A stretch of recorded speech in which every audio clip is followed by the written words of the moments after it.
Hello friends, दिग्गज academy के digital platform पर आपका हार्दिक स्वागत है, आपका हार्दिक अभिनंदन है। प्रकाश से रिलेटेड टॉपिक जो है हमारा जनरल साइंस का वो कंटिन्यू है, जिसमें हमने लास्ट क्लास में जो पढ़ा था उसे वापस थोड़ा रिवाइज करते हैं कि प्रकाश एक प्रकार की ऊर्जा होती है जो हमारे दृष्टि संवेदना उत्पन्न करती है और हम वस्तुओं को देख पाते हैं। प्रकाश की नेचर जो है उसके लिए अलग अलग जो वैज्ञानिक हुए हैं उन्होंने अपने अलग अलग सिद्धांत बताए हैं, जो हमने लास्ट क्लास में पढ़ा था। याद है आपको? वापस रिवाइज कर लेते हैं एक बार थोड़ा सा। कि सबसे पहले वैज्ञानिक आए न्यूटन। उन्होंने कहा कि प्रकाश जो है वो कणों के रूप में चलता है, तो न्यूटन के द्वारा कणिका सिद्धांत दिया गया। हाइगेंस आए, उन्होंने कहा प्रकाश तरंग के रूप में संचरित होता है, तो तरंग सिद्धांत हाइगेंस के द्वारा दिया गया। और मैक्सवेल ने कहा कि तरंग तो होती है किंतु तरंग कौन सी है, वो विद्युत चुंबकीय तरंग होती है। तो मैक्सवेल के द्वारा प्रकाश का विद्युत चुंबकीय तरंग सिद्धांत दिया गया। उसके बाद अगले वैज्ञानिक हुए मैक्स प्लांक। उसने कहा कि प्रकाश जो होता है ऊर्जा के छोटे छोटे पैकेट्स के रूप में चलता है। उन ऊर्जा के पैकेट्स को मैक्स प्लांक के द्वारा क्या कहा गया? फोटोन कहा गया या क्वांटम कहा गया। तो मैक्स प्लांक के द्वारा क्वांटम सिद्धांत प्रस्तुत किया गया। तो कणिका सिद्धांत किसका है? न्यूटन का। तरंग सिद्धांत हाइगेंस का है और मैक्सवेल का विद्युत चुंबकीय तरंग सिद्धांत है और मैक्स प्लांक का जो है क्वांटम सिद्धांत है। और फोटोन की ऊर्जा निकालने का फॉर्मूला हमने पढ़ा था, E बराबर क्या होता है? H न्यू होता है। आपको पता है कि E बराबर क्या होता है? H न्यू होता है। इसमें हम पढ़ चुके थे, याद हो आपको, कि H तो जो है वो प्लांक कांस्टेंट होता है, प्लांक स्थिरांक होता है। इसकी वैल्यू आप कमेंट बॉक्स में बताएं कितनी होती है। 6.62 इंटू 10⁻34 जूल सेकंड होती है। ठीक है। और न्यू क्या होती है? यहाँ पर आवृत्ति होती है। इस प्रकार इस फॉर्मूले के द्वारा हम क्या कर सकते हैं? फोटोन की ऊर्जा ज्ञात कर सकते हैं। यदि प्रकार अगर हम बात करें, v वेग होता है, n आवृत्ति होती है और लेमड़ा तरंग दैर्ध्य होता है, तो v बराबर क्या होता है? n लेमड़ा होता है, ये हमें पता है। तो यहाँ n तो क्या है? आवृत्ति है, लेमड़ा तरंग दैर्ध्य है और v क्या है? यहाँ पर वेग है। और जब हम क्या करें, इसे प्रकाश के कॉन्सेप्ट में लेते हैं, तो v बराबर क्या हो जाता है? c हो जाता है। v बराबर क्या हो जाता है? c। तो यहाँ लिख सकते हैं c बराबर n लेमड़ा लिख सकते हैं हम। यहाँ n जो है आवृत्ति होती है, इसको अपन n से भी डिनोट कर सकते हैं और यहाँ न्यू से भी डिनोट कर सकते हैं। ठीक है। तो हम क्या कर सकते हैं, यहाँ पर c बराबर जो है n लेमड़ा है हमारे पास, तो हम क्या कर सकते हैं? n बराबर c अपॉन लेमड़ा कर सकते हैं। n क्या है? आवृत्ति है। तो यहाँ पर भी न्यू क्या है? आवृत्ति है। तो या n भी लिख सकते हैं, चाहे हम न्यू भी लिख सकते हैं। ऐसे ऐसे नहीं, इसको अपन ऐसे लिखेंगे, n बराबर c अपॉन लेमड़ा या न्यू बराबर c अपॉन लेमड़ा लिख सकते हैं, क्योंकि n भी आवृत्ति है और लेमड़ा भी, सॉरी, n भी आवृत्ति है और न्यू भी आवृत्ति है। n बराबर c अपॉन लेमड़ा होता है और न्यू बराबर भी क्या लिख सकते हैं? c अपॉन लेमड़ा लिख सकते हैं अपन। तो यहाँ पर मैं क्या करूँ, न्यू बराबर जो होता है c अपॉन लेमड़ा होता है, तो इस वाले फॉर्मूले को अपन थोड़ा विस्तार से लिख सकते हैं। E बराबर जो है h तो प्लांक कांस्टेंट हो गया और न्यू की वैल्यू क्या होगी? c अपॉन लेमड़ा होगी। तो E बराबर एच सी अपॉन लेमड़ा भी हम लिख सकते हैं। और इससे क्या निष्कर्ष निकल रहा है हमारे पास कि E तो क्या है? ऊर्जा है। E क्या है? ऊर्जा। H क्या है? प्लांक कांस्टेंट है। और C क्या है? प्रकाश का वेग है। इस प्रोपोर्शनल टू यहाँ पर 1 अपॉन लेमड़ा, तो ये तरंग दैर्ध्य है। तो इससे क्या निष्कर्ष निकल रहा है कि प्रकाश की ऊर्जा और तरंग दैर्ध्य जो देह रखी है लेमड़ा, उसके बीच में व्युत्क्रमानुपाती संबंध होता है। कई प्रकार से एक से क्वेश्चन फॉर्म हो सकता है कि कौन सा कथन सत्य या असत्य है, तो इस वजह से हमें ये रिलेशन भी थोड़ा सा समझना होगा कि E बराबर h न्यू होता है, और न्यू बराबर अपन क्या लिख सकते हैं, c अपॉन लेमडा हो सकता है। अपन इधर समझ लिया ये, तो हमने न्यू का वैल्यू यहाँ पर पुट किया है, तो E बराबर h c upon lambda, h तो प्लैंक कांस्टेंट है, इसका वैल्यू 6.62 इंटू 10⁻⁻⁴ जूल सेकंड होता है। लेमडा यहाँ पर तरंग धैर्य होती है। तो ऊर्जा और तरंग धैर्य के बीच में क्या कॉन्सेप्ट निकला है कि ऊर्जा जो और तरंग धैर्य है वो एक दूसरे के क्या होती है, व्युत्क्रमानुपाती होती है। ये आगे समझ में आपको। उसके बाद देखो स्रोत के बारे में बात करी थी हमने, तो प्राकृतिक स्रोत तो सूर्य होता है, चंद्रमा, कृत्रिम स्रोत ट्यूबलाइट है, बल्ब है, मोमबत्ती हैं, ये सब प्रकाश के कौन से कृत्रिम स्रोत कहलाते हैं। इसके बाद हमने बात करी थी कि प्रकाश जो होता है वो कौन सी तरंग है, विद्युत चुंबकीय तरंग। कौन सी तरंग है, विद्युत चुंबकीय तरंग है। और दूसरी कौन सी है, अनुप्रस्थ तरंग। ठीक है, आपसे ये सीधा सा पूछा जाएगा कि प्रकाश जो है कौन सी तरंग होती है, आप बता सकते हो कि प्रकाश जो है वो विद्युत चुंबकीय और अनुप्रस्थ तरंग होती है। अब आपके दिमाग में आएगा कि अनुप्रस्थ तरंग किसे कहते हैं, तो हमें ये पता है, हमने समझाया आपको कि जब कंपन जो होते हैं वो तरंग संचरण की दिशा के लंबवत होते हैं। जैसे तरंग ऐसे चल रही है और कंपन कैसे हो रहे हैं, लंबवत हो रहे हैं। इस प्रकार जब तरंग श्रृंग और गर्त के रूप में आगे बढ़ती हो तो उसे क्या कहते हैं, हम अनुप्रस्थ तरंग कहते हैं। क्या बोलते हैं उसको, अनुप्रस्थ तरंग कहा जाता है। तो प्रकाश कौन सी तरंग है, अनुप्रस्थ तरंग है। और ध्वनि की बात करेंगे तो वो अनुदैर्घ्य तरंग है। जब ध्वनि पढ़ेंगे तो वहां उसके बारे में डिस्कस करेंगे। यहां पर हम बात कर रहे हैं प्रकाश जो है विद्युत चुंबकीय और अनुप्रस्थ तरंग है। अब थोड़ा सा अनुप्रस्थ तरंग के बारे में बात कर लेते हैं। जो तरंग श्रृंग और गर्त के रूप में आगे बढ़ती हैं, इसमें कंपन जो होते हैं वो तरंग संचरण की दिशा के लंबवत होते हैं। तरंग ऐसी चल रही है और कंपन क्या हो रहे हैं, श्रृंग गर्त के रूप में ऊपर नीचे लंबवत हो रहे हैं, और इस प्रकार तरंग आगे बढ़ रही हो तो उसे अनुप्रस्थ तरंग कहा जाता है। विद्युत चुंबकीय तरंग हमें पता है क्योंकि ये ऊर्जा जो होती है एक स्थान से दूसरे स्थान तक ले जा रही है, इस वजह से प्रकाश को हम विद्युत चुंबकीय तरंग के नाम से जानते हैं। आगे बात करते हैं हम, ये हमने समझ ही लिया। वर्तमान के अंतर्गत प्रकाश की कौन सी प्रकृति है, द्वैत प्रकृति। वर्तमान में प्रकाश की कौन सी नेचर चल रही है, द्वैत प्रकृति। द्वैत प्रकृति किसके द्वारा, डी ब्रोगली के द्वारा दी गई।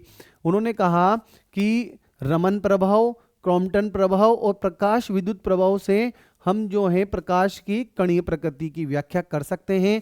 उसी प्रकार अपवर्तन है, परावर्तन है, पूर्णांतिक परावर्तन, प्रकीर्णन, वर्ण विक्षेपण के द्वारा प्रकाश की जो तरंग जो नेचर है उसके को हम समझ सकते हैं। तो तरंग प्रकृति जो है अपवर्तन, परावर्तन, पूर्णांतिक परावर्तन, प्रकीर्णन और वर्ण विक्षेपण के द्वारा व्याख्या कर सकते हैं। और रमन प्रभाव है, प्रकाश विद्युत प्रभाव है, क्रॉम्पटन प्रभाव है, इसके द्वारा प्रकाश की जो कणीय प्रकृति है उसको समझा जा सकता है। ये किसने बताया था, डी ब्रोगली के द्वारा। उसके बाद अपन बात करें, ये फोटोन पढ़ी लिया अपन ने। प्रकाश की जो तरंग की जो आवृत्ति होती है, याद कीजिए क्या बताया था, 3900 से 7800 एंगस्ट्रॉम। आज हम जो है पहले जो क्लास हम ले चुके हैं उसी को रिपीट कर रहा हूं मैं 10-15 मिनट में, ताकि आपका क्विक रिवीजन हो जाएगा और अपने टॉपिक से अपन कंटिन्यू वापस जुड़ जाएंगे। प्रकाश की जो तरंग की आवृत्ति होती है वो 3900 से 7800 एंगस्ट्रॉम होती है। बिल्कुल याद है आपको, इंपॉर्टेंट प्रश्न है। दूसरा प्रश्न हमारे सामने है कि प्रकाश की तरंग कौन सी होती है, अभी समझा हमने, विद्युत चुंबकीय तरंग होती है और अनुप्रस्थ तरंग होती है। प्रकाश का जो वेग होता है इसके बारे में बात करें, मीडियम कितने प्रकार के होते हैं, माध्यम दो प्रकार के होते हैं। तो सघन माध्यम होता है और एक विरल माध्यम होता है। सघन माध्यम किसे कहेंगे, जिसमें कण जो होते हों, माध्यम के जो कण होते हों वो पास पास होते हों, उसे हम सघन माध्यम कहेंगे। जैसे सघन माध्यम में बात करें, पानी की बात कर सकते हैं, कांच की बात कर सकते हैं। विरल माध्यम जिसमें कण क्या होते हों, दूर दूर होते हों, जैसे अपन वायु की बात कर सकते हैं विरल माध्यम में। जब प्रकाश का वेग जो है सघन माध्यम में देखेंगे तो प्रकाश का वेग क्या होता है, कम होता है, और विरल माध्यम में प्रकाश का वेग ज्यादा होता है। तो माध्यम के अकॉर्डिंग प्रकाश का वेग क्या होता है, भिन्न भिन्न होता है। जैसा माध्यम होगा प्रकाश का वेग वैसे ही चेंज हो जाएगा। सघन माध्यम में बात करूंगा तो प्रकाश का वेग कम होता जाएगा, विरल माध्यम में प्रकाश का वेग बढ़ता जाएगा। लेकिन अगर यहां से प्रश्न आपके पूछा जाता है तो यह पूछा जाता है कि प्रकाश का सर्वाधिक वेग जो होता है वो कितना होता है, हम बता देंगे 3 × 10⁸ मीटर प्रति सेकंड होता है। कितना? 3 × 10⁸ मीटर प्रति सेकंड होता है। और ये कहां पर होता है? निर्वात के अंतर्गत होता है, वैक्यूम के अंतर्गत होता है। निर्वात का मतलब है जहां वायु नहीं होती है उसे हम वैक्यूम कहते हैं। यहां पर हमने अनुप्रस्थ तरंग के बारे में बात करी थी, जो तरंग संचरण के लंबवत कंपन होते हों उसे हम अनुप्रस्थ तरंग कहते हैं। उसके बाद अपन ने बात करी थी एक क्वेश्चन यहां से लास्ट में करेंगे इसको अपन, प्रकाश का परावर्तन। प्रकाश के परावर्तन में कहा मैंने जब कोई प्रकाश की किरण किसी सतह पर आपतित होती है और टकराकर वापस उसी माध्यम में लौट जाती है उसे प्रकाश का परावर्तन कहते हैं। जो किरण आती है सतह से टकराकर वापस लौट जाती हैं, उसी माध्यम में लौटती हो उसे प्रकाश का परावर्तन कहते हैं। जो आती है किरण उसको आपतित किरण कहेंगे, जो लौट कर जा रही है उसको परावर्तित किरण कहेंगे। इसके बीच में लंब डला होता है उसे अभिलंब कहेंगे। आपतित किरण अभिलंब के बीच में जो कोण बनता है उसे कोण आई मतलब आपतन कोण के नाम से जानते हैं। परावर्तित किरण और अभिलंब के बीच में जो कोण आर बनता है उसको अपन परावर्तन कोण कहते हैं। पढ़ लिया हमने ये। उसके बाद परावर्तन की नियम। परावर्तन का पहला नियम क्या है? आपतित किरण, परावर्तित किरण, अभिलंब जो होते हैं तीनों क्या होते हैं? एक ही तल पर स्थित होते हैं। दूसरा नियम क्या कहता है कि आपतन कोण आई जो है उसका मान जो है परावर्तन कोण आर के बराबर होता है। दोनों का मान क्या होता है? बराबर होता है। अब आगे बात करें अपन इस क्वेश्चन की, यदि परावर्तन की घटना में आपतित किरण और परावर्तक पृष्ठ के मध्य 30 डिग्री का कोण बनता है तो परावर्तक कोण ज्ञात कीजिए। मतलब ये क्या कहना चाह रहा है कि आपतित किरण और परावर्तक पृष्ठ के मध्य का कोण दे दिया 30 डिग्री आपको, तो परावर्तक कोण के बारे में पूछ रहा है। तो हमें पता है कि अभिलंब वाला, अभिलंब और सतह के बीच में, जैसे ये अभिलंब है, ये अभिलंब है और सतह के बीच में जो कोण बनता है वो 90 डिग्री का होता है। अब ये कह रहा है आपतित किरण और परावर्तक पृष्ठ के बीच में, ये आपतित किरण और परावर्तक पृष्ठ के बीच में जो कोण बन रहा है वो 30 डिग्री का बन रहा है। तो ये पूछ रहा है हमसे कि परावर्तन कोण का मान ज्ञात करो। तो 90 में से हम किसको माइनस कर देंगे? 30 को। तो 90 में से 30 माइनस होते ही कितना डिग्री का कोण आ जाएगा? 60 डिग्री का। तो ये 60 डिग्री जो आया वो कौन सा कोण है? आपतन कोण है। कौन सा कोण है? आपतन कोण। लेकिन एग्जामिनर ने हमसे पूछा है परावर्तन कोण।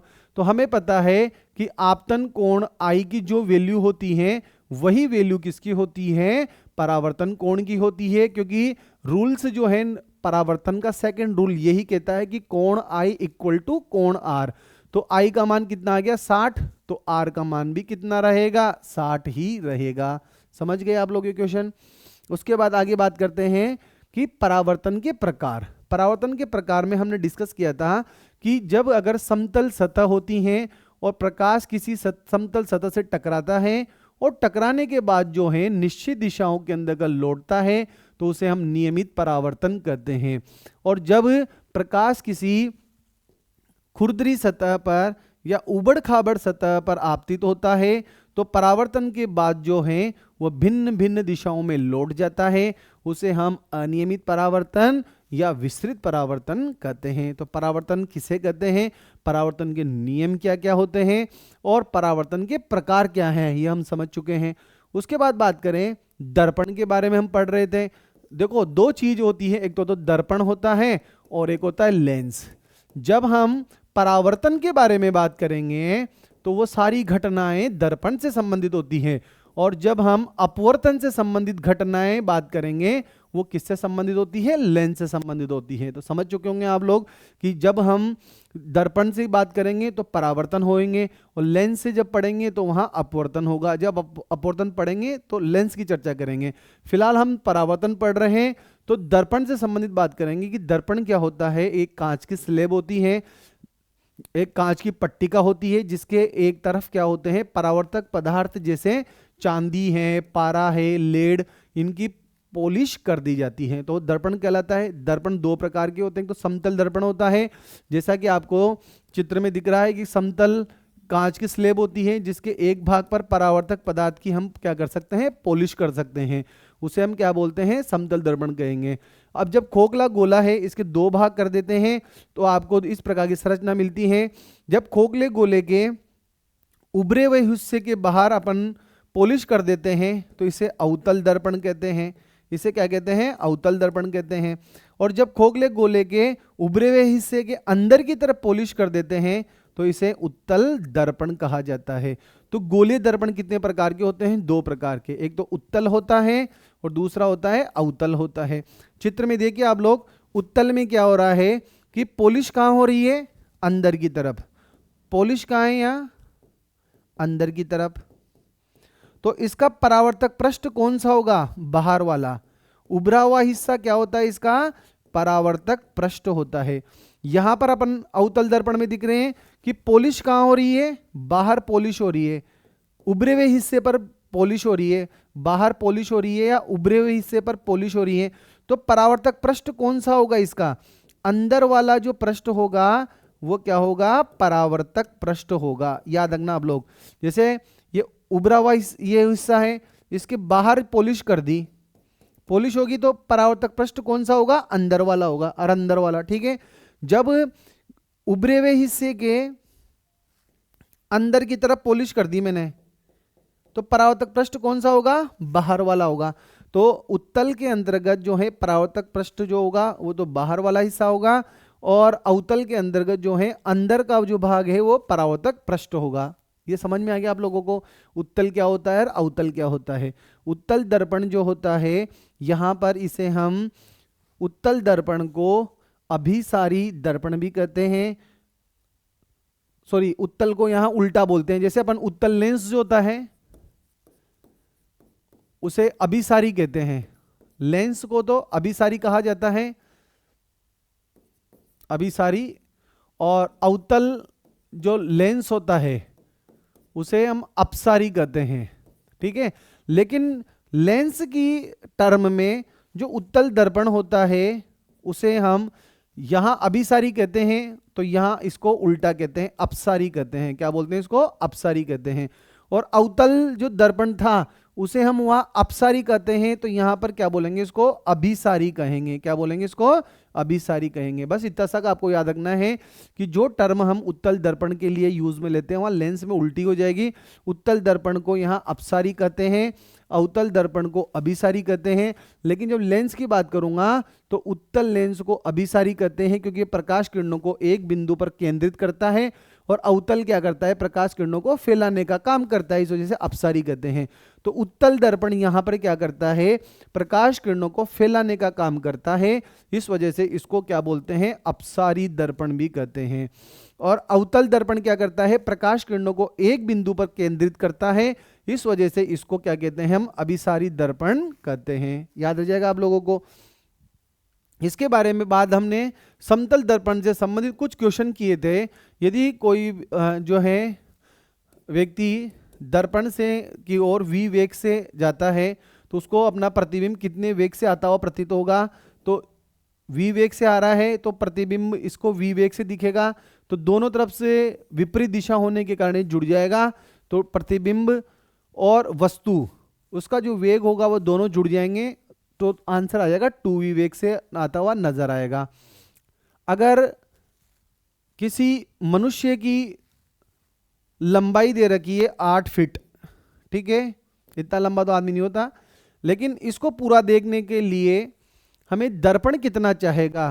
तो दर्पण चाहेगा 1/2। मनुष्य की जो लंबाई है उसका आधा कर देंगे, तो दर्पण हमें इतना लंबा चाहिए जिससे हम उस मनुष्य को पूरा देख सकते हैं।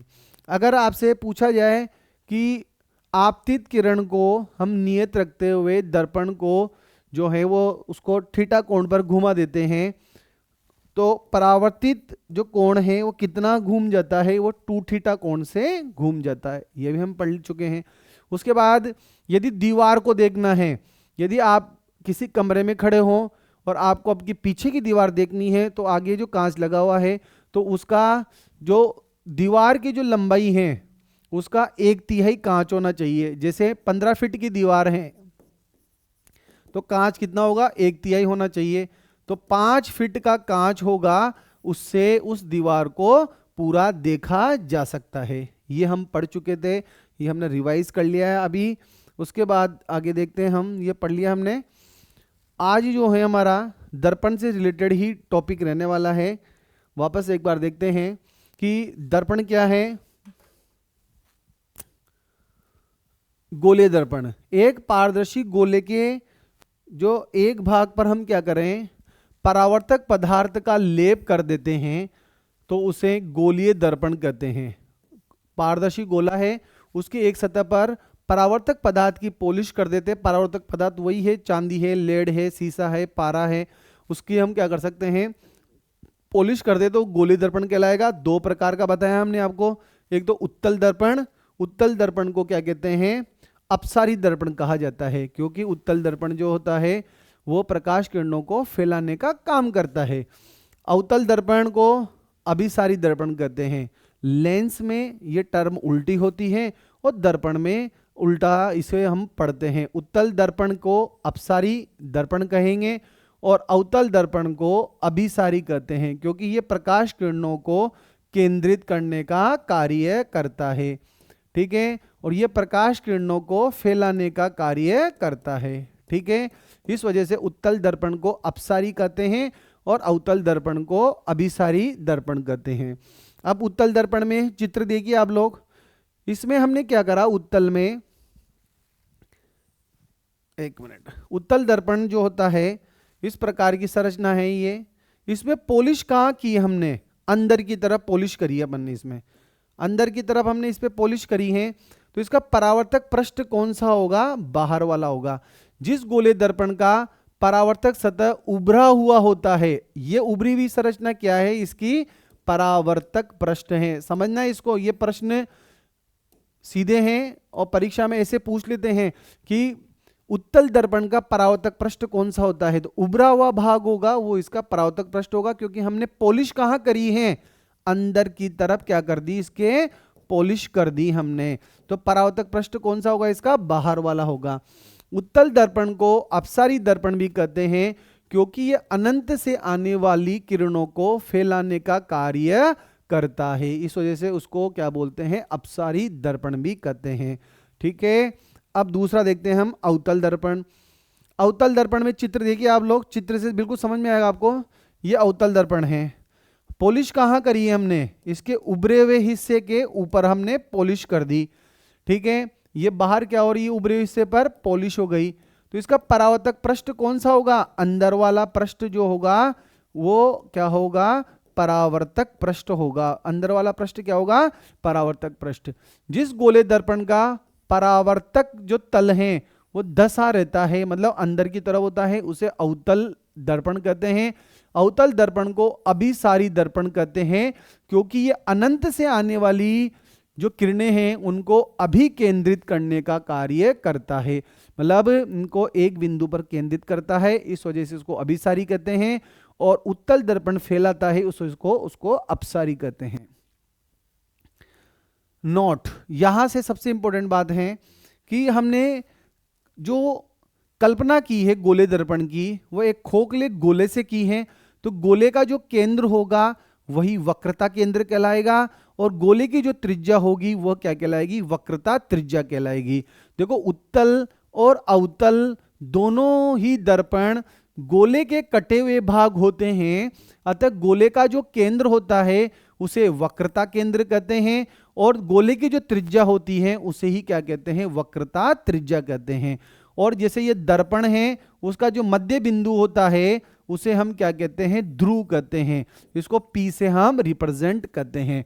वक्रता केंद्र और ध्रुव को मिलाने वाली रेखा को जो है मुख्य अक्ष रेखा कहा जाता है।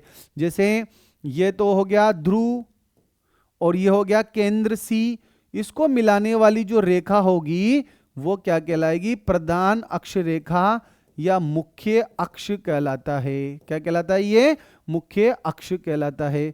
समझ चुके होंगे आप लोग इस चीज को। क्या समझाया आपको कि वक्रता केंद्र और वक्रता त्रिज्या क्यों कहा, क्योंकि इसकी तुलना हम एक गोले से कर रहे हैं, तो गोले की त्रिज्या ही वक्रता त्रिज्या और गोले का केंद्र ही वक्रता केंद्र कहलाएगा। और दर्पण का जो मध्य बिंदु होता है उसे हम क्या कहते हैं, ध्रुव कहते हैं। और वक्रता केंद्र C, वक्रता केंद्र को क्या बोलते हैं, C, और ध्रुव को बोलते हैं P। और इन दोनों को मिलाने वाली जो रेखा होती है, P और C को मिलाने वाली जो रेखा होती है उसे ही क्या कहते हैं, मुख्य अक्ष कहा जाता है। ठीक है। उसके बाद देखो, वक्रता केंद्र और ध्रुव को मिलाने वाली सरल रेखा के मध्य बिंदु जो होता है उसको क्या कहते हैं, फोकस कहा जाता है। वक्रता केंद्र और ध्रुव को मिलाने वाली सरल रेखा के मध्य एक बिंदु होता है, उसे क्या कहते हैं, फोकस कहते हैं। जैसे अपन बात करें, ये तो हो गया ध्रुव, ये हो गया वक्रता केंद्र, इन दोनों को मिलाया हमने, ये रेखा मुख्य अक्ष कहलाएगी, और इसके मध्य में जो होगा उसको क्या कहते हैं, फोकस कहते हैं। क्या बोलते हैं उसको, फोकस कहते हैं। अब देखिए आप लोग, एक तो होता है फोकस दूरी को स्मॉल f से रिप्रेजेंट करते हैं, वक्रता त्रिज्या को r से रिप्रेजेंट करते हैं। तो f बराबर क्या होता है, r/2 होता है। याद रखना आप लोग, f बराबर क्या होता है, r/2 होता है। फोकस दूरी जो होती है वक्रता त्रिज्या की क्या होती है, आधी होती है। f बराबर क्या है, फोकस दूरी, और r क्या है, वक्रता त्रिज्या अपॉन 2। तो फोकस दूरी जो होती है वक्रता त्रिज्या की आधी होती है। और यह r बराबर क्या हो सकता है, 2f भी लिख सकते हैं हम। r बराबर क्या लिख सकते हैं, 2f भी लिख सकते हैं। यह भी कह सकते हैं कि वक्रता त्रिज्या जो होती है वो फोकस दूरी की दुगनी होती है। देखिए आप लोग इसको ऐसे समझ सकते हैं, देखिए आप लोग, f बराबर r/2। f क्या है, फोकस दूरी, f क्या है यहां पर, फोकस दूरी है। r क्या है यहां पर, वक्रता त्रिज्या। ठीक है, तो क्या रिलेशन निकल रहा है, फोकस दूरी वक्रता त्रिज्या की आधी होती है। ठीक है, ये चीज समझ में आई आपको। दूसरी है, हम ये भी लिख सकते हैं, r बराबर 2f, r बराबर 2f लिख सकते हैं। r बराबर क्या लिख सकते हैं, 2f। मतलब क्या रिलेशन हुआ इसका, वक्रता त्रिज्या फोकस दूरी की दुगनी होती है।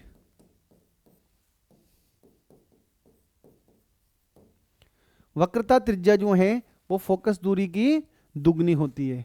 ठीक है, ये रिलेशन याद रखना, यहां से भी आपसे संभावित क्वेश्चन परीक्षा में पूछा जा सकता है। अब आता है गोलीय दर्पण जो है उसका सूत्र देखते हैं, 1/f बराबर 1/u plus 1/v।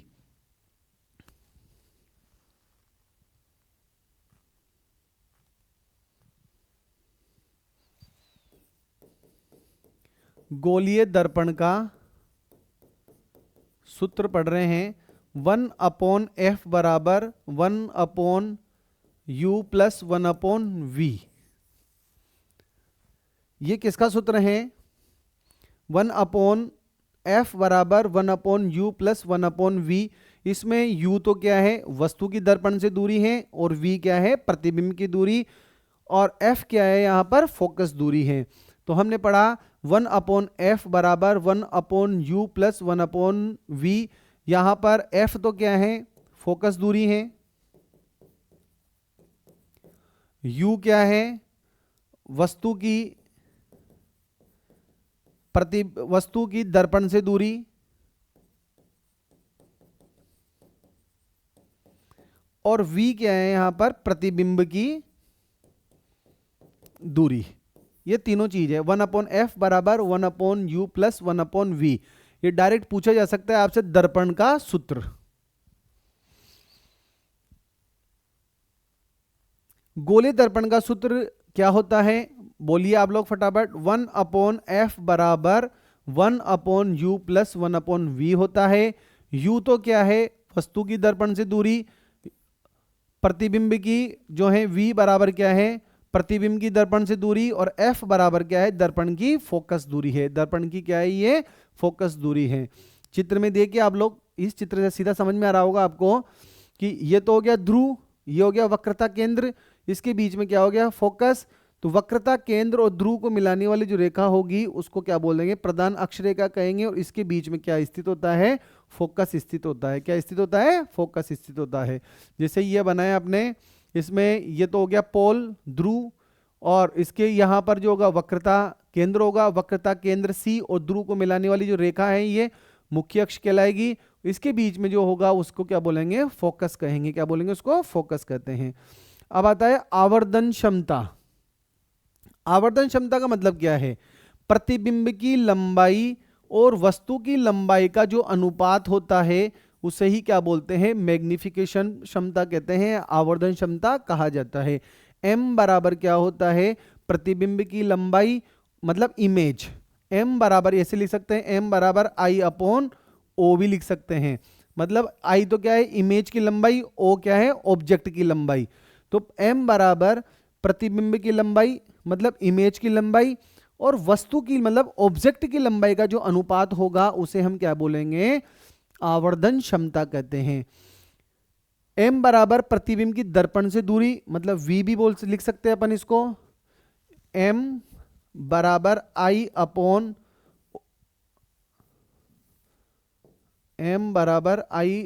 Upon O, इसको अपन v लिख सकते हैं और इसको क्या लिख सकते हैं, u लिख सकते हैं। क्यों, क्योंकि हमें पता है v जो होता है वो प्रतिबिंब की दूरी है और u क्या है, वस्तु की दूरी है। तो m बराबर प्रतिबिंब की दर्पण से दूरी को हम v से डिनोट कर सकते हैं और वस्तु की लंबाई को u से डिनोट कर सकते हैं। तो m बराबर क्या हो सकता है, u upon v upon u भी हो सकता है। m बराबर i अपॉन o हो सकता है या v अपॉन u हो सकता है। यह फॉर्मूला किसका है, आवर्धन क्षमता का। आवर्धन क्षमता का मतलब है प्रतिबिंब की लंबाई और वस्तु की लंबाई का जो रेशो होगा उसे ही क्या बोलते हैं, आवर्धन क्षमता कहते हैं।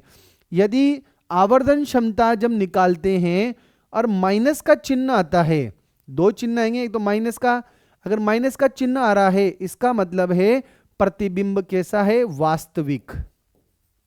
ध्यान रखना इस बात को, यहां से ये चीज याद रखना, जब आवर्धन क्षमता निकालते हैं तो ऋणात्मक चिन्ह क्या दर्शाता है कि प्रतिबिंब कैसा है, वास्तविक। ऋणात्मक चिन्ह क्या दर्शाता है, प्रतिबिंब कैसा है, वास्तविक। यदि धनात्मक चिन्ह आता है तो प्रतिबिंब कैसा होता है, आभासी होता है। कैसा होता है, आभासी। यदि यहां पर देखेंगे हम आवर्धन क्षमता, आवर्धन क्षमता क्या होती है बताइए, आई अपॉन ओ, इमेज का आकार और ऑब्जेक्ट के आकार का जो अनुपात होता है उसे आवर्धन क्षमता कहते हैं। या प्रतिबिंब की दर्पण से दूरी या वस्तु की जो दूरी होती है उसे हम क्या कहते हैं, आवर्धन क्षमता कहते हैं। तो m बराबर हमारे पास आ गया i अपॉन ओ बराबर v अपॉन u। यदि m का मान माइनस में आ रहा है तो प्रतिबिंब जो है वो कैसा बन रहा है, वास्तविक बन रहा है। यदि m का जो वैल्यू है वो प्लस में आता है तो प्रतिबिंब कैसा बनता है, आभासी प्रतिबिंब बनता है। ये बात आपको याद रखनी है, ठीक है। उसके बाद अपन बात करें आगे चिन्ह प्रणाली। देखो ये जब न्यूमेरिकल आएगा ना तब आपको वो फॉर्मूला तो लगाना ही है, 1 अपॉन एफ बराबर 1 upon u plus 1 upon v. वो वाला फॉर्मूला कब काम करेगा, जब आपको चिन्ह प्रणाली याद होगी। क्योंकि जब तक आपको चिन्ह प्रणाली अगर ढंग से याद नहीं है तो उस फॉर्मूले में कहाँ प्लस लेना है कहाँ माइनस लेना है ये आपकी उस समय दिक्कत रहेगी। तो सबसे पहले हम न्यूमेरिकल करने से पहले चिन्ह प्रणाली को समझेंगे कि दर्पण में सभी दूरियां जो होती है, डिस्टेंस जो होती है, कहां से मापी जाती हैं, ध्रुव से मापी जाती हैं। प्रकाश किरण आपतन की दिशा में मापी जाने वाली दूरियां धनात्मक होती हैं। जैसे अपन बात करें कि प्रकाश किरण इधर आ रही है आपतन की दिशा में तो मापे जाने वाली दूरियां धनात्मक होती हैं, और आपतन की विपरीत दिशा में जो मापी जाने वाली दूरियां ऋणात्मक होती हैं।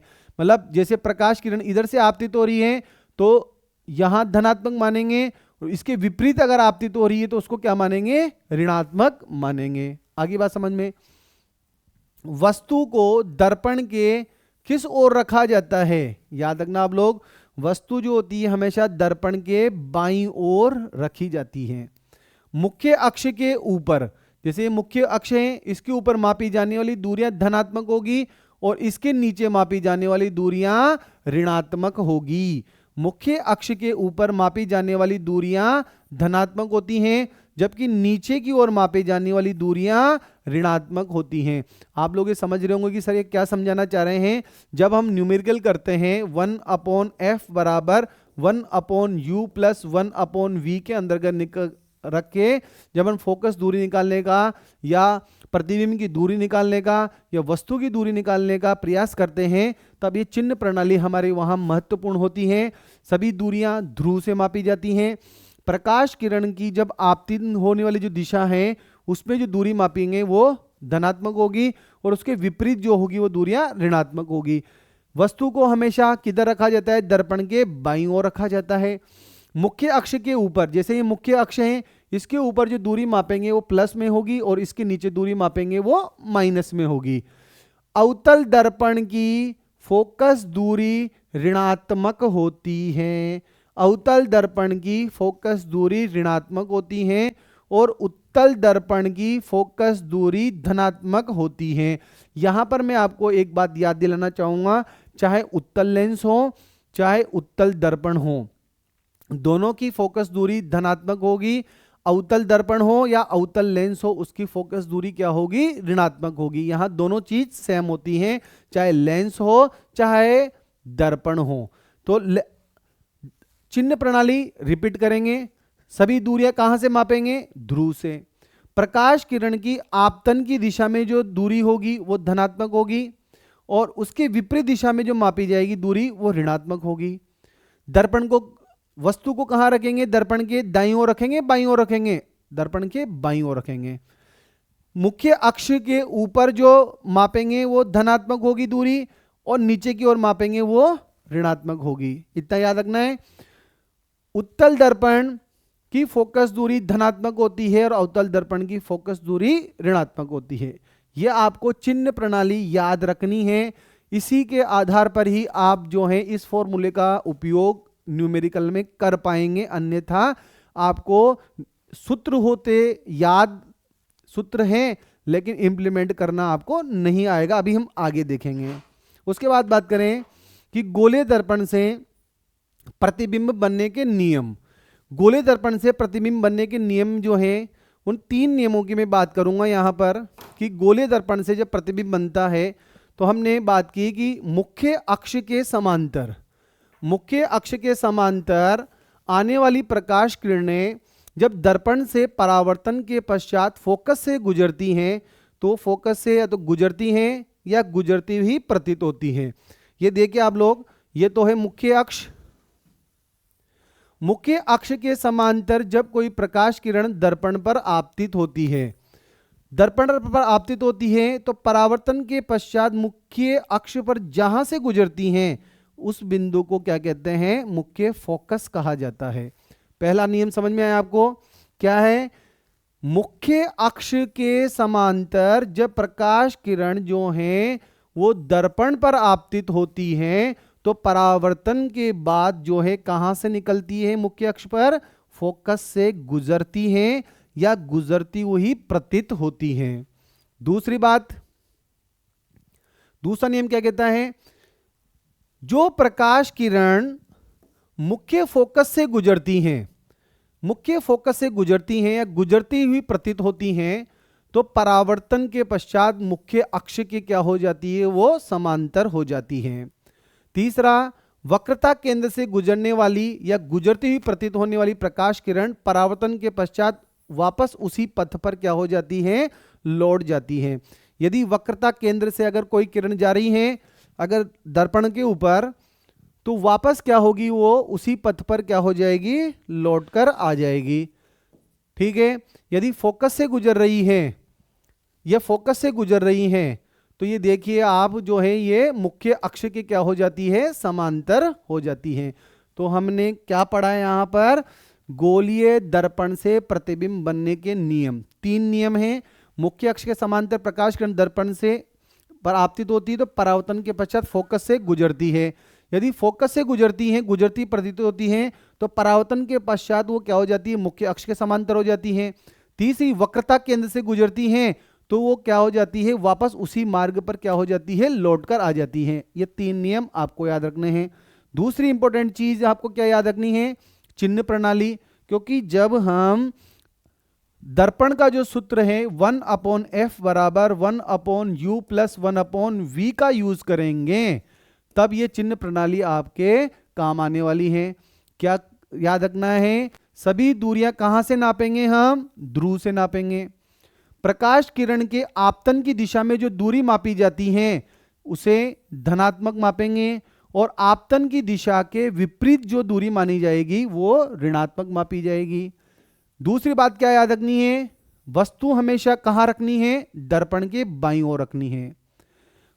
मुख्य अक्ष के ऊपर जो दूरी मापेंगे धनात्मक होगी, और मुख्य अक्ष के नीचे की ओर जो दूरी मापेंगे वो ऋणात्मक होगी। तीसरी बात, उत्तल दर्पण की फोकस दूरी धनात्मक होती है, और अवतल दर्पण की फोकस दूरी क्या होती है, ऋणात्मक होती है। यहां पर एक बात और याद रखनी है, चाहे दर्पण की बात करें चाहे लेंस की बात करें, दोनों की फोकस दूरी उत्तल दर्पण उत्तल लेंस की धनात्मक ही होती है और अवतल की ऋणात्मक ही होती है। यह हमने अवतल दर्पण से प्रतिबिंब के बारे में बात करी। उसके बाद अपन देखते हैं कि कुछ स्थितियां आप लोगों को ऐसी नजर आएगी, ऐसा भी प्रश्न आपसे परीक्षा में पूछा जा सकता है कि वस्तु कहां पर रखी हो और प्रतिबिंब कहां बनेगा। तो ये हमने एक शॉर्ट ट्रिक निकाली है इसके लिए कि पहली ये तो है वस्तु की स्थिति, और दूसरी कहां पर है, ये प्रतिबिंब की स्थिति। यहां से आप देखेंगे कि सबसे पहले हम देख रहे हैं कि वस्तु कहां पर रखी हुई है, अनंत पर रखी हुई है। तो जब वस्तु अनंत पर रखी होती है तो उसका प्रतिबिंब कहां पर बनता है, एफ पर बन रहा है। जब वस्तु कहां है, दूसरी स्थिति में अब अनंत के बीच में और वक्रता केंद्र जो है सी के बीच में हो, नंबर 2 पे देखिए आप लोग, तो प्रतिबिंब कहां बन रहा है, वक्रता केंद्र और एफ के बीच में प्रतिबिंब बन रहा है। तीसरी स्थिति में देखिए आप लोग, वस्तु कहां पर रखी हुई है, वक्रता केंद्र पर, प्रतिबिंब भी कहां बन रहा है, वक्रता केंद्र पर बन रहा है। चौथी स्थिति देखिए आप लोग, वस्तु कहां रखी है, वक्रता केंद्र सी और एफ के बीच में रखी हुई है, तो प्रतिबिंब कहां बन रहा है, अनंत और सी के बीच में बन रहा है, वक्रता केंद्र के बीच में। पांचवी स्थिति में जब वस्तु एफ पर आ जाती है तो प्रतिबिंब जो है वो कहां बनता हुआ नजर आता है, अनंत पर बनता हुआ हमें नजर आता है। छठी स्थिति में हम देखेंगे कि वस्तु जो है एफ और प्रकाश केंद्र के बीच में या ध्रुव के बीच में आ जाती है, तो यहां पर प्रतिबिंब जो होगा वो दूसरी ओर हमें नजर आएगा। तो यहां ये 5-6 कंडीशन है, उनके बारे में हमें याद रखना है। जैसे वस्तु दूर होगी और जैसे वस्तु पास आती जाएगी तो प्रतिबिंब बड़ा बनता जाएगा, वस्तु जितनी दूर होगी प्रतिबिंब उतना छोटा नजर आता जाएगा। तो अवतल दर्पण से बनने वाले प्रतिबिंब की प्रकृति के बारे में हम बात कर रहे हैं। सबसे पहले ये एक आप लोगों के लिए एक चार्ट बनाया गया है, उस चित्र में मैंने सारी कंडीशन आपको समझा दी है। सबसे पहले हमने पढ़ा था कि जो वस्तु जो हो कहां पर हो, अनंत पर। जब वस्तु अनंत पर होती है तो हमें यह पता होना चाहिए कि प्रतिबिंब कहां पर बनेगा, फोकस पर बनेगा। और अनंत पर है, एक बात और सोचनी कि जो वस्तु बहुत दूर है तो प्रतिबिंब कैसा बनेगा, बहुत छोटा बनेगा। किसकी बात कर रहा हूं मैं, अवतल दर्पण की। तो अवतल दर्पण से हमेशा वास्तविक प्रतिबिंब बनते हैं, और वास्तविक प्रतिबिंब कैसे होते हैं, उल्टे होते हैं। वास्तविक प्रतिबिंब कैसे होते हैं, उल्टे होते हैं।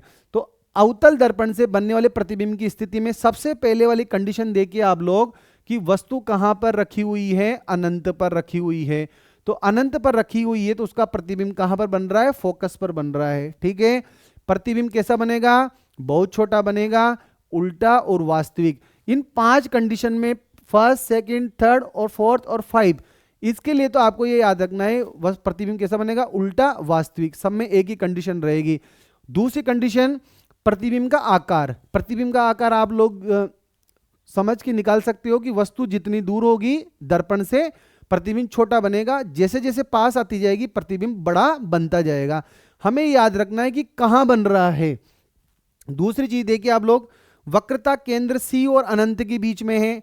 नंबर दूसरा देखिए, वक्रता केंद्र सी और अनंत के बीच में वस्तु रखी हुई है, तो इसका प्रतिबिंब कहां बन रहा है, वक्रता केंद्र और एफ के बीच में बन रहा है। तो फोकस और वक्रता केंद्र के बीच में बनेगा, छोटा बनेगा, उल्टा और वास्तविक बनेगा। तीसरी कंडीशन में देखिए वस्तु कहां पर रखी है, वक्रता केंद्र सी पर रखी हुई है, तो प्रतिबिंब भी कहां पर बन रहा है, वक्रता केंद्र सी पर बन रहा है। चौथी कंडीशन में देखिए वस्तु वक्रता केंद्र सी और एफ के बीच में रखी हुई है, तो प्रतिबिंब कहां बन रहा है, अनंत और वक्रता केंद्र के बीच में बन रहा है। पांचवी कंडीशन में हम देख रहे हैं वस्तु कहां पर आ गई है, एफ पर आ गई है, तो प्रतिबिंब कहां बन रहा है, अनंत पर बन रहा है। 5 कंडीशन समझ चुके होंगे आप लोग। लेकिन छठी कंडीशन जो है आपसे परीक्षा में पूछी जाती है कि वस्तु जब फोकस और ध्रुव के बीच में आ जाए तो प्रतिबिंब कहां पर बनेगा, यह बनेगा दर्पण के पीछे की ओर प्रतिबिंब बनता है, यह बड़ा बनता है। यहां पर प्रतिबिंब सीधा और आभासी बनेगा। ध्यान रखना आप लोग, प्रतिबिंब कैसा बनेगा, सीधा और आभासी। आपसे प्रश्न ये पूछा जाएगा कि अवतल दर्पण पर वस्तु फोकस और ध्रुव के बीच में जब रखी हो तो प्रतिबिंब कहां बनेगा, कैसा बनेगा। तो प्रतिबिंब दर्पण के पीछे की ओर बनेगा, बड़ा बनेगा, सीधा और आभासी बनेगा। हम 5 कंडीशन में बात कर चुके हैं कि अवतल दर्पण से वास्तविक और उल्टा प्रतिबिंब बनता है, लेकिन इस कंडीशन में आके प्रतिबिंब कैसा बन जाएगा, सीधा और आभासी प्रतिबिंब आपको नजर आएगा। और अगर 7वीं कंडीशन में देखें वस्तु कहां पर आ गई, ध्रुव पर, तो ध्रुव पर ही बनेगा, बराबर बनेगा, सीधा बनेगा और आभासी बनेगा। ये 7 कंडीशन जो हैं वो आपको याद रखनी है। किससे संबंधित है, अवतल दर्पण से संबंधित। ये चित्र दे रखे हैं, इसमें आप लोग देख लेना इसको, जो चीज मैंने उस एक चित्र में समझा दिया आपको। अब आता है उत्तल दर्पण से बनने वाले प्रतिबिंब की प्रकृति। अब उत्तल दर्पण की बात करूं मैं, तो उत्तल दर्पण से जो प्रतिबिंब बनता है वो कैसा बनता है, आभासी बनेगा। आभासी प्रतिबिंब कैसे होते हैं, सीधे बनते हैं। तो इसके लिए 3 कंडीशन जो है वो याद रखनी है। जब वस्तु अनंत पर हो, जब वस्तु अनंत पर हो तो प्रतिबिंब कहां बनेगा, फोकस पर बनेगा, छोटा बनेगा। ये कंडीशन सबके लिए सेम होगी, काल्पनिक बनेगा। काल्पनिक का मतलब है आभासी बनेगा, सीधा बनेगा। आभासी प्रतिबिंब कैसे होते हैं, सीधे होते हैं। ध्रुव और अनंत के बीच में आएगी तो दर्पण के पीछे ध्रुव और एफ के बीच में बनेगा, छोटा बन जाएगा यहां पर। और ध्रुव पर होगी तो प्रतिबिंब ध्रुव पर ही बनेगा और बराबर बनेगा। यहां से प्रश्न आने की संभावना कम होती है उत्तल दर्पण से। अवतल दर्पण का प्रतिबिंब जो है परीक्षा में पूछा जाना संभावित मुझे लगता है यहां से। उसके बाद देखिए आप लोग अवतल दर्पण के उपयोग। एक क्वेश्चन यहां से बनते हैं, क्योंकि सामान्य जो प्रश्न की जो नेचर होती है देखने को, तो अवतल दर्पण हो चाहे उत्तल दर्पण हो, इनके प्रयोग जो हैं वो परीक्षा में पूछे जाते हैं। सबसे पहले है सोलर कुकर के अंदर इसका उपयोग किया जाता है। परावर्तन दूरबीनों में उपयोग किया जाता है। सर्च लाइट, जो लाइट्स होती हैं वहां पर है अवतल दर्पण का उपयोग करते हैं। हमारी जो मोटर कार जो होती है उसकी हेड लाइट जो होती हैं, मोटर कार की जो हेड लाइट होती हैं उसमें भी अवतल दर्पण होता है। और सबसे ज्यादा प्रश्न जो परीक्षा में आता है वो ये वाला है कि रोगियों के कान, नाक और गले आदि की जांच करने के लिए डॉक्टर का जो है वो किस दर्पण का उपयोग करते हैं, तो वो है अवतल दर्पण का उपयोग करते हैं। और बड़ी फोकस दूरी वाला अवतल दर्पण जो है वो दाढ़ी बनाने के अंतर्गत काम में लिया जाता है। तो अवतल दर्पण के उपयोग कौन कौन से हैं, एक तो सोलर कुकर में इसका उपयोग करेंगे, परावर्तक दूरबीनों में इसका उपयोग करते हैं, सर्च लाइट के अंतर्गत सेना के द्वारा जो सर्च लाइट जो होती हैं वो सर्च टावर देखे होंगे आप लोग, उस पर जो लाइट डाली जाती हैं उसमें सर्च लाइट में अवतल दर्पण होता है। मोटर कार में जो हमारी हेड लाइट लगी होती है उसके आगे जो कांच लगा होता है वो अवतल दर्पण होता है। रोगियों के कान, नाक और गले के जो डॉक्टर हैं वो जांच के लिए अवतल दर्पण का उपयोग करते हैं। और बड़ी फोकस दूरी वाला अवतल दर्पण जो है वो दाढ़ी बनाने में काम में लिया जाता है। इसी प्रकार उत्तल दर्पण का उपयोग क्या है, उत्तल दर्पण का उपयोग आप लोगों को पता है कि जो साइड मिरर होते हैं जिसे अपन पश्च दृश्य दर्पण कहते हैं, हमारी मोटर कारों के अंतर्गत, गाड़ियों के अंतर्गत जो साइड मिरर का उपयोग करते हैं वो कौन सा होता है, उत्तल दर्पण होता है। और सोडियम परावर्तक जो लैंप होते हैं उसमें भी हम किसका उपयोग करते हैं, उत्तल दर्पण का उपयोग करते हैं। तो हम आज की क्लास जो है यहीं कंप्लीट करते हैं। कल हम जो है उत्तल दर्पण और अवतल दर्पण से संबंधित जो है न्यूमेरिकल जो है वो कल की क्लास में करेंगे। जो आपको मैंने चिन्ह प्रणाली समझाई है, इसका जो फॉर्मूले मैंने समझाई है, वो आप आज उनको अच्छे से तैयार करना। कल इनसे रिलेटेड हम जो है न्यूमेरिकल कल की क्लास में हम करेंगे। धन्यवाद, मिलते हैं अगली क्लास में। पढ़ते रहिए, अपने नॉलेज को अपडेट करते रहिए, स्वस्थ रहिए, मस्त रहिए। धन्यवाद।